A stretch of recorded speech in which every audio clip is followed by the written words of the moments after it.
حضرت سیدنا موسیٰ کلیم اللہ علیہ السلام کے زمانے میں ایک مرتبہ قحط پڑا۔ لوگوں نے آپ علیہ السلام کی بارگاہ میں درخواست کی، یا کلیم اللہ دعا فرما دیجئے کہ بارش ہو۔ آپ علیہ السلام نے ارشاد فرمایا، میرے ساتھ پہاڑ پر چلو۔ سب لوگ ساتھ چل پڑے تو آپ نے اعلان فرمایا، میرے ساتھ کوئی ایسا شخص نہ آئے جس نے کوئی گناہ کیا ہو۔ یہ سن کر سارے لوگ واپس چلے گئے، صرف ایک آنکھ والا آدمی ساتھ چلتا رہا۔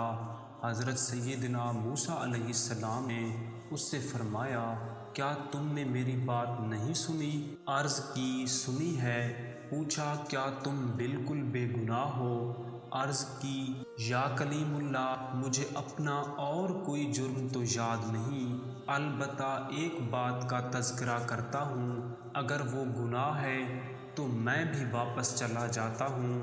فرمایا، وہ کیا؟ عرض کی، ایک دن میں نے گزرگاہ پر کسی کی قیام گاہ میں ایک آنکھ سے جھانکا تو کوئی کھڑا تھا۔ کسی کے گھر میں اس طرح جھانکنے کا مجھے بہت قلق ہوا۔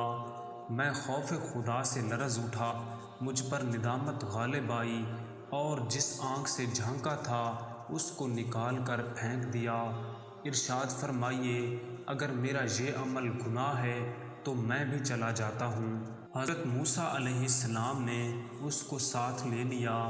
پھر پہاڑ پر پہنچ کر آپ نے اس شخص سے ارشاد فرمایا، اللہ سے بارش کی دعا کرو۔ اس نے یوں دعا کی، یا قدوس عز و جل، یا قدوس عز و جل، تیرا خزانہ کبھی ختم نہیں ہوتا اور بخل تیری صفت نہیں، اپنے فضل و کرم سے ہم پر پانی برسا دے۔ فوراً بارش ہو گئی اور حضرت سیدنا موسیٰ علیہ السلام اور وہ شخص بھیگتے ہوئے پہاڑ سے واپس تشریف لائے۔ ویڈیو کو لائک کریں، شیئر کریں اور چینل کو سبسکرائب کریں۔ Thanks for watching.